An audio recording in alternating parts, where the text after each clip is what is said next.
And welcome into This Life Matters. You're in here with Dru, and this is GG. How you doing today, GG?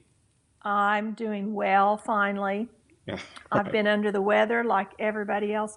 I think in the whole entire country has had some sort of maybe not out there in the rainy desert that you live in, but in the back here in the Midwest, everybody's had some kind of an upper respiratory thing that they've been trying to get over, and it lasts for weeks.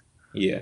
Did it Yeah. affect your holidays? Did you have a bad holiday, or were you feeling I good? don't know. Maybe I was hazy, but we went someplace that was cold. Okay, I forgot my coat. I made like dressing to take because my husband likes it and nobody else does. I made it ahead of time. I left it in the refrigerator. We took several wrong turns. It was just like a comedy of errors, and luckily, you know, we got each other through it. Yeah. But, That's but that's other how than that, it was okay. that's how the holidays work. It's always going to be a lot of different things to go wrong, but at the end of the day, you got a chance to spend time with family and Yeah, do things that you wanted to do, and you guys were together, yeah, and that's great. yeah. Pat had really good holiday. We're gonna have a show coming up real soon where we're gonna talk about some of the emotions and the different things of that we go through during these times of the years. We've talked about it a little bit, but I want to go in more in depth in another show, and I'm going to share some stories with you, or a story with you about my first holiday here without family outside of my immediate family. So Hmm. we'll talk about that at another date. But today we're going to talk about something that is very relevant. We're going to talk about a current topic. And typically, we don't open up the headlines and address it. We usually talk about the things of life that matter. But the headlines have now crossed over into that world where they do matter. Like it absolutely matters to how we survive, what we think, and how we cope with things on a daily basis. And we can't stay silent about it. In fact, we have a saying from Martin Luther King that we say every show because it's so relevant to understanding that this life matters. Go ahead, give it to him. Okay. Our lives begin to end the day we become silent about things that matter. Yes. And that is exactly why we're going to talk about some of the things that have been going on with individuals coming out and expressing that they've been victims of sexual assault, they've been victims of sexual harassment, and there are a lot of big names that are losing their jobs. There are a lot of people who have been very brave to come out because they've risked career, they've risked reputation in order to seek out justice. And so we want to talk about it because, yeah, it's one thing to watch it on the big screen and we can eventually grow tired of it and leave it alone. But there's always a trickle down effect. And so for some of us, we may go into an office and our beloved boss or that person who worked at the office is going to be gone tomorrow because of something that was inappropriate, or we could have it in our own family, or it could come across your own plate as someone could say, "Hey, I wasn't comfortable with this interaction with you." So we Hmm. want to make it real and relevant and have a conversation and talk about the different ways that we can overcome these different emotions that come along with it. There's so many different things to unlock with this particular Hmm. topic. So I'm glad that we're tackling it because we live in a culture in which um, it's very hard to deal with this because we've made it okay for years. We've made a rape culture, a sexual harassment, a misogynist like culture to be okay. And so for us to, I don't want us to just let this fly over and say, okay, those were the designated pervs, and they get their Hmm. punishment and that's it. I want us to really actually deal with it and have dialogue about it because it's time. It's time for that in this Yeah. country. And it's a lot deeper than just what's on the surface. It's much deeper, I think. And I'm coming at it from a woman's point of view and an older woman. Drew's coming at it from a man's point of view of growing up in a different culture than I grew up in. So we have probably the same in a lot most of the ways, but we may come about it from a different perspective, Right. as everybody will.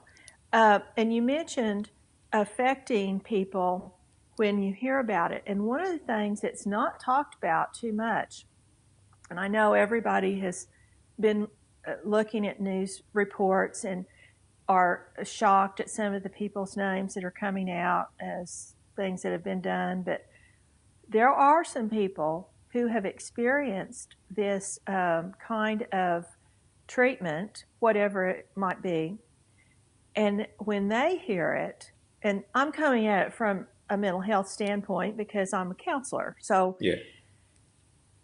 they might be getting triggered in going back and reliving some of the things that have happened to them, Yes. whether it could be women, girls, it could be older women. There's a lot of people that have never spoken it to anyone. And if it's a man who has had abuse of some sort, it chances are that has never been spoken out Yeah. loud to anybody. So there could be also some other um, repercussions on an individual basis that our listeners may not know that it could happen. You Yeah. know. And I think it's very important to, before we even go any deeper into this conversation, is if you have been a victim of these type of events, if you've faced some sort of sexual assault, if you've been a victim of sexual harassment, I would suggest that you go and you see a counselor, you talk to someone that you can trust, and you get it out because you Mm-hmm. don't want to be a victim over and over again. With all these allegations and stories being told, to have to relive a trauma and not have closure on it can be very difficult. And so I definitely suggest that you see someone and you seek out individuals for help so that you're not reliving this trauma in a way in Mm-hmm. which you feel stuck or you begin to grow resentment or hatred toward, across the board, toward Mm-hmm. everything. You Well, don't want and to let it grow. also it people that have had experienced domestic violence, Yeah. it can trigger that as well. So we really need to encourage that people need to reach out and call a hotline if you're really feeling triggered, or find a counselor, talk to a friend, something, so to get some support if you're triggered. But one of the reasons that you talked about seeking out justice, people seeking out justice. Do you think that there's going to be justice? Do I you think think there's going to be a change? Well, and I think that's key. That's a key factor is that I identify true justice as being when change is implemented. I think that um, there is no redemption. There is no unless both parties are willing to accept, you know, what goes along with it. If you're a victim, you have to speak up. If you're the one who perpetrated the crime, if you did the crime, you have to at some point accept responsibility. So there can be some sort of reconciliation, which I feel like that's where justice lies. And ultimately, I think justice can be murky. It could be one of those things where will some people go to jail? Yes. Going to jail doesn't always necessarily say that justice is served. I want to see people step up and try to do things, especially the individuals who have been guilty of the crimes, step up and do things that help change the culture. Mm-hmm. And the changing of the culture, it starts with us, the people who are not on trial for one particular crime. For those of Mm-hmm. us who turned a blind eye to it, understanding and recognizing the culture that we're talking about, and then making an honest, uh, you know, pull in your life, an honest adjustment in your life, and saying, okay, I'm not going to be silent when I see it. I'm not going to be okay with the jokes. I'm not going to be okay with the different things. I'm going to make a change in what little way that I can. I think that's where justice is going to lie. But as far as what will the judicial system do and the civil court system, yeah, a few people might take a few losses, Maybe, maybe. maybe.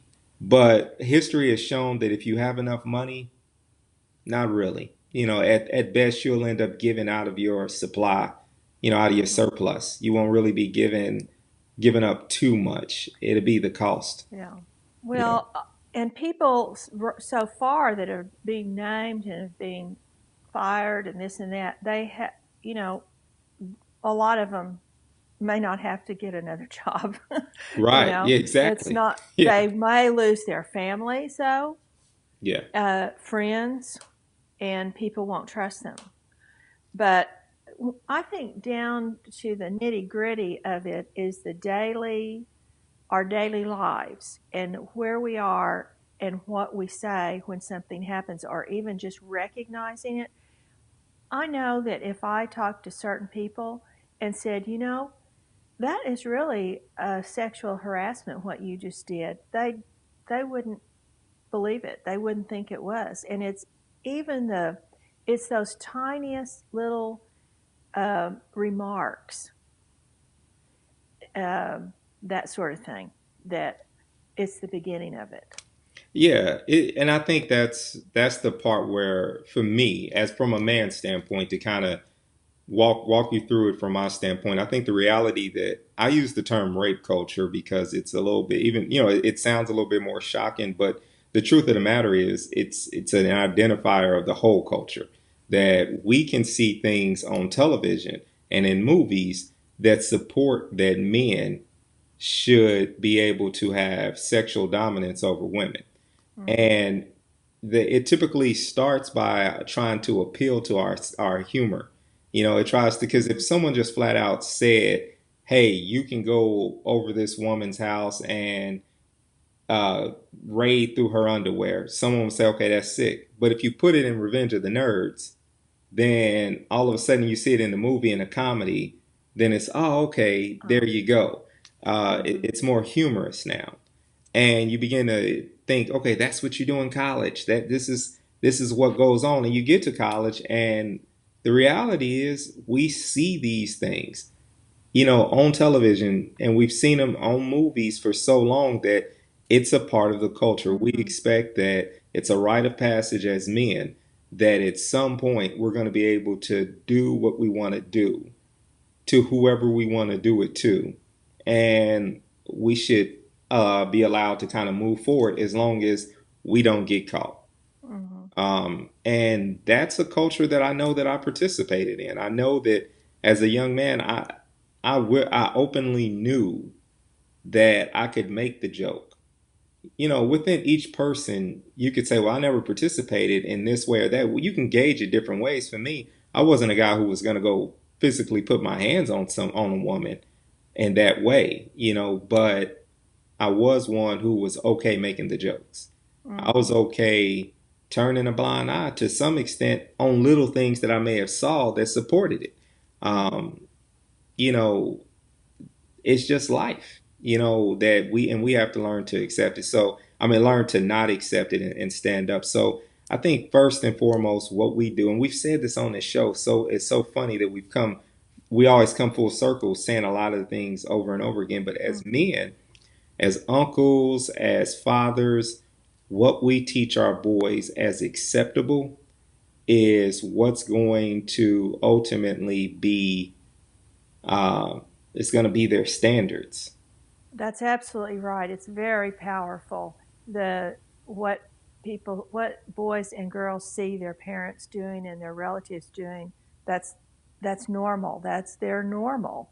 And if they grew up with that culture, then that is normal, whatever it is. Yeah. So we I don't know at what I just I just don't have a lot of faith that it's going to change too much for some reason, because as we've talked off air, I think it's part of a systemic problem. It's part of a whole bigger issue even, Yeah. and that sexual part of it or the harassment part of it is just a part of the system problem of the oppression of women.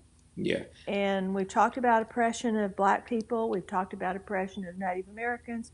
We've talked somewhat about oppression of women, but and it just like you probably think it's hard for me to understand what it's like for you in some instances to walk down the street Yeah. somewhere.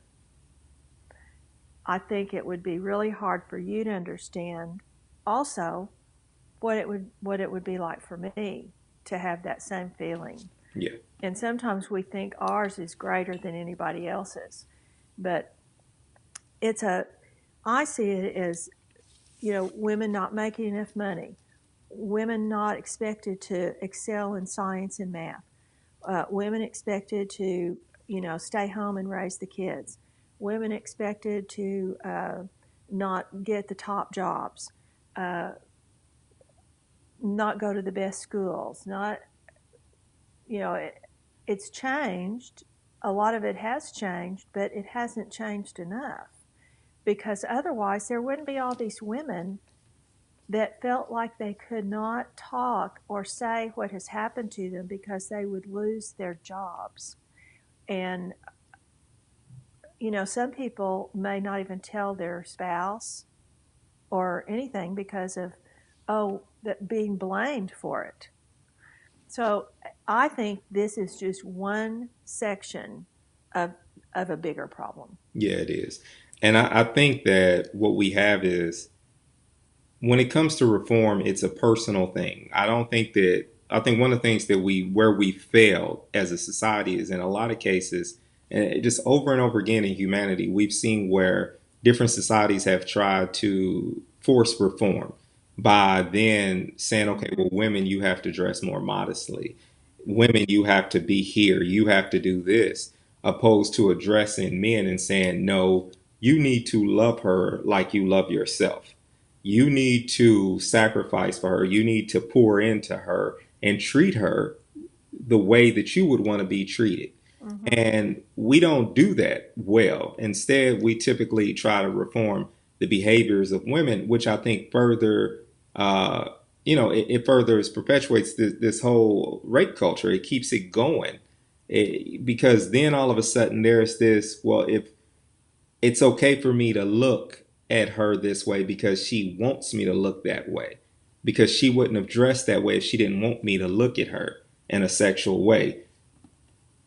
If it's hot outside Mm-hmm.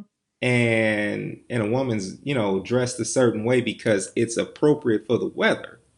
It's appropriate for the weather. If a woman's on her way from the yoga studio to the coffee house, she's not inviting you to look at her.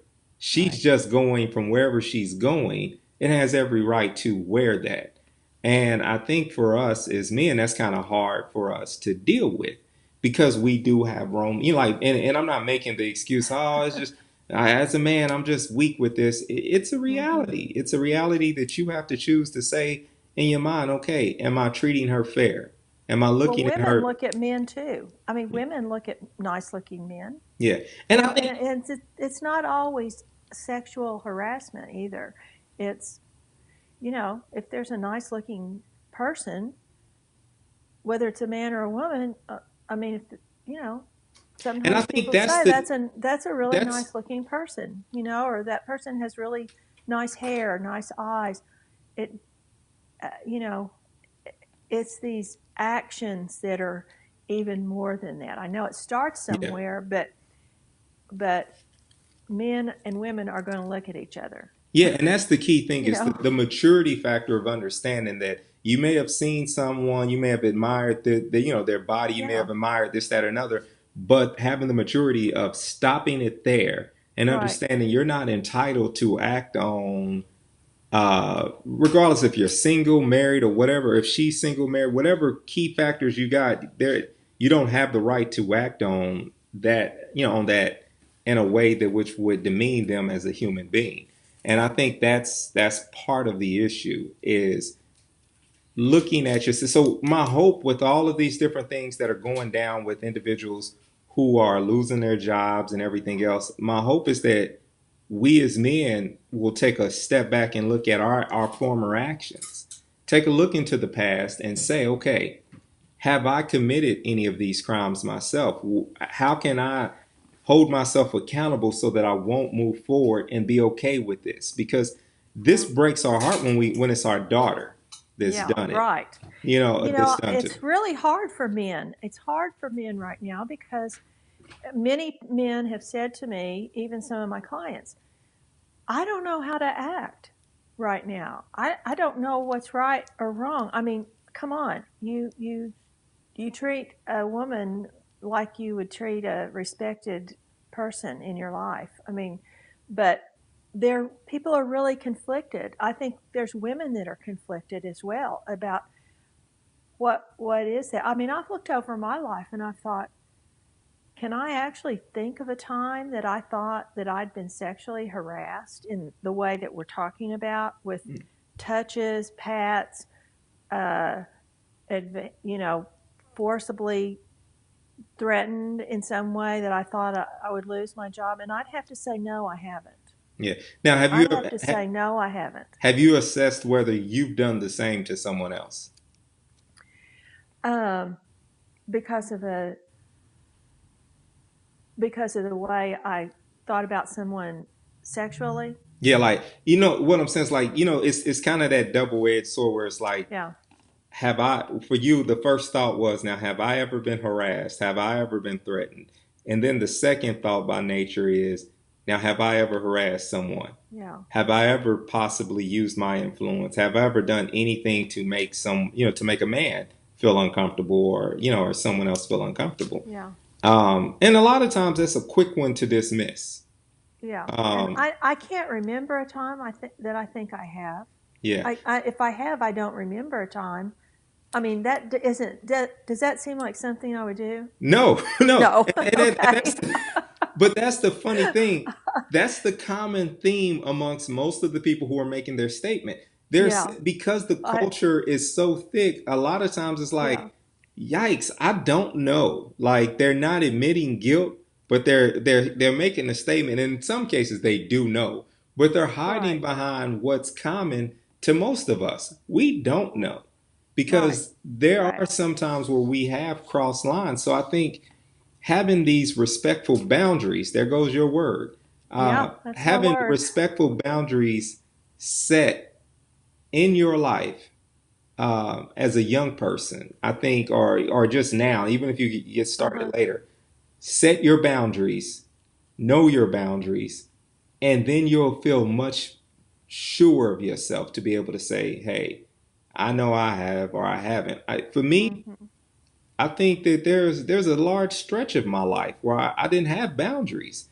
So Mm-hmm. anything could come at me, and it would just be the grace of God that I would be able to recollect and know, Right. but I know that I would be sorry and repentive right away. Like, I would want to Mm-hmm. reconcile. If a party, if someone came to Someone me came. and Mm-hmm. said, hey, you did this back in 2005, and it made me feel this way, oh, I'm on it. You Yeah. know, Well, I think that's the difference. A lot of people that are on air talking about things now say, there's kind of degrees of things. And, touching a woman's arm and saying something not horrible, but just saying something that made her feel, oh, yeah, don't do that, is different than somebody getting raped, yeah. sexually assaulted. It is Now, different, and there are degrees of it. And some of the people that have done the worst things don't come out and admit it because they know they could be charged criminally with an offense. Most of these things that people are saying are happening, you can't arrest somebody really for a he said she said, uh, 20 years ago, 10 years ago, whenever. Somebody walked out in front of me naked. Okay, they're not going to get arrested for that. right. But so just come out and admit it and say, I'm sorry, I was wrong. I shouldn't have done that. I'm going to, pay the price personally for that. But I don't know that I think anything criminally is going to happen unless it's, especially years and years. It's going to, maybe their character's going to be ruined, maybe they'll lose their jobs, but I just don't know that I think anything in some of these high profile cases is actually going to happen.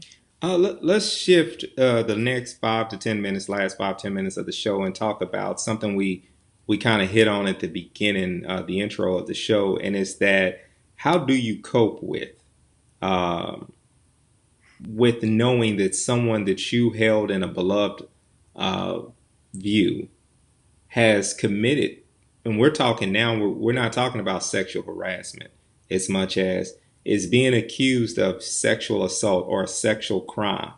How do you cope with that, knowing that someone you love is being accused, or better yet, or is found to be guilty? Hmm. Well,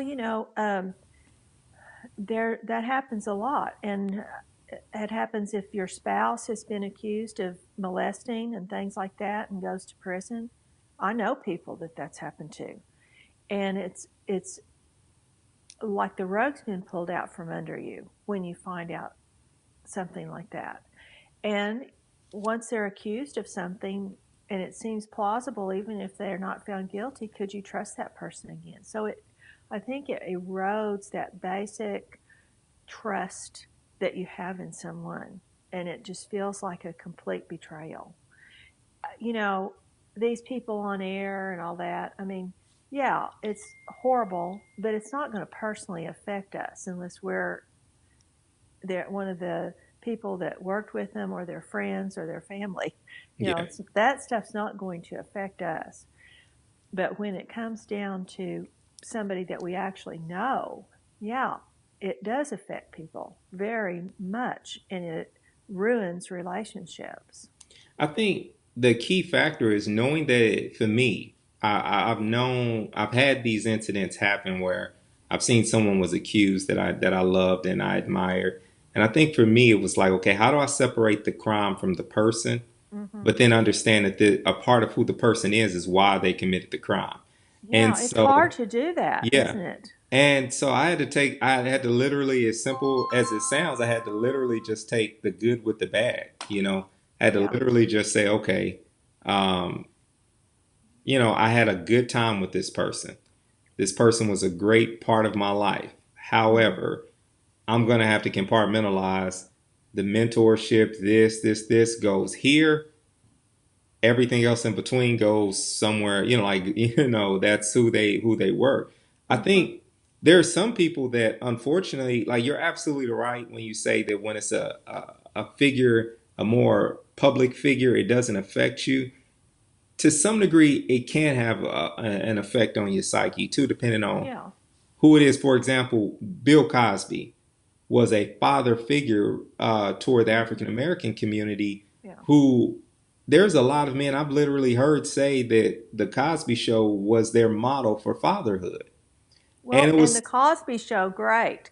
yeah, But then the person, person. they were acting, Yeah. And they were what's funny acting. about that is people only learn the lesson then, after that crime was committed, that I got to separate Bill Cosby from Heathcliff From That's right. Huxtable, and then they had to learn and I put myself in that group too. Then you had to learn the lesson of, and there, guess what? There's a difference between the Right. reality of raising my children and being the best father I can be, and what Heathcliff did.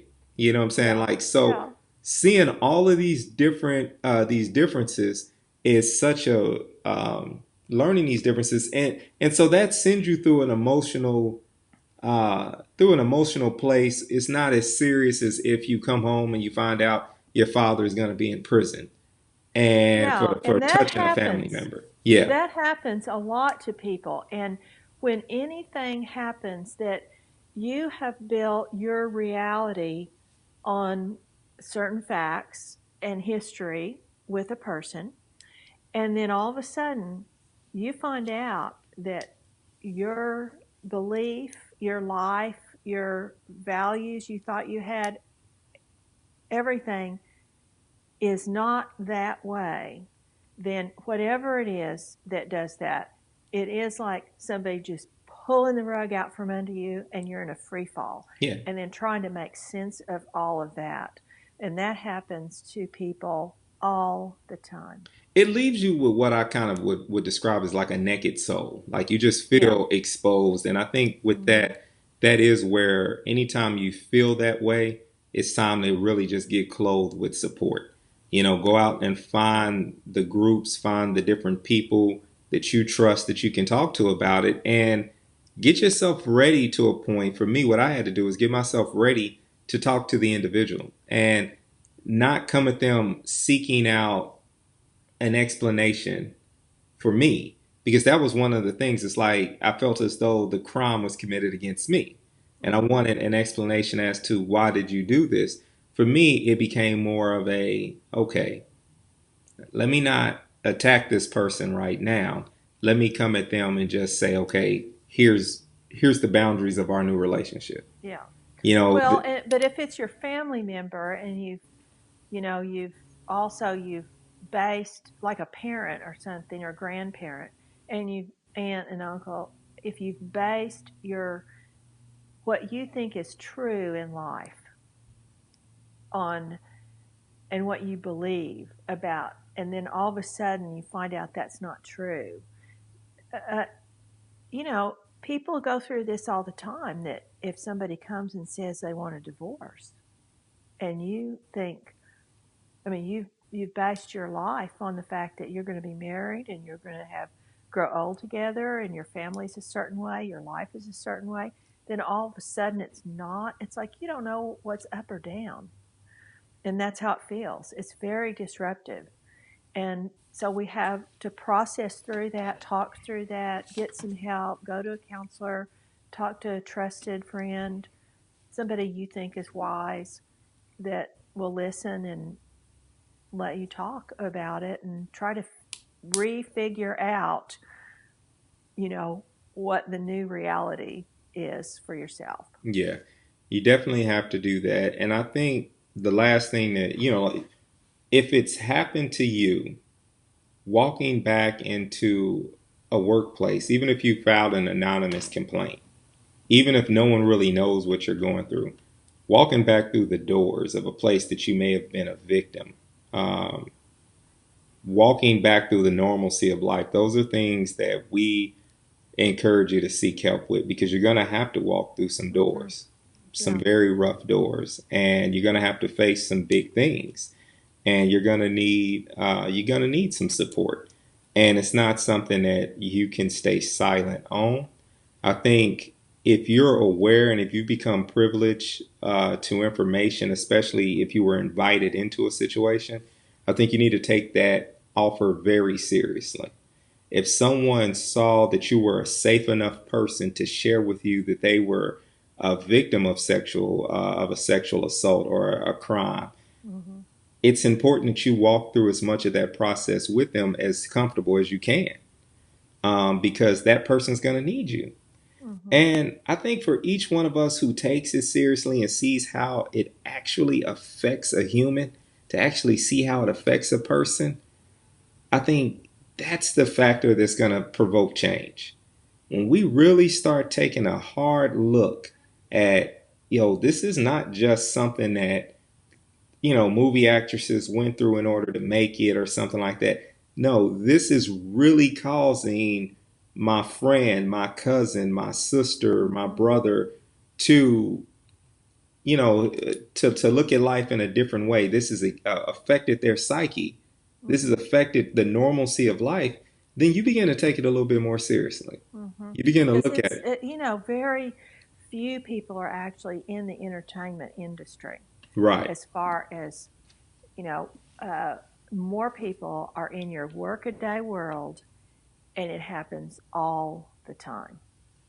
You can't even imagine how most people, I don't think it happens all the time. It does. It happens all the time, every day, to lots of people. Yeah. It's just it's just pervasive. So the only way that we can do it, one person at a time, is to change the culture in our family, change the culture at our workplace, what we will and will not do, boundaries again, and and be supportive. You're right. So if this is affecting our listener in any way, and you need to talk to somebody, then do that and get some support and some help. Yeah. And I think we'll probably be talking about this topic another time. And if you've got something you would like to share with us, please do so via our Facebook and um, tweet, any way you want to contact us. And if you're if you need a referral for something, I mean, there's hotlines that you can call, but I mean, you can Google me anytime. I'll be glad to, if I need to give a referral to somebody, I'll be glad to do that and to help you to find some help that you need. All right, so give them the quote one more time. Okay, our lives begin to end the day we become silent about things that matter. All right, so remember, your life matters, this life matters, and we love you Mm-hmm. guys for listening to This Life Matters, and we will catch you next week on This Life Matters, All and make right. sure you check us out on iTunes and Facebook. See you later.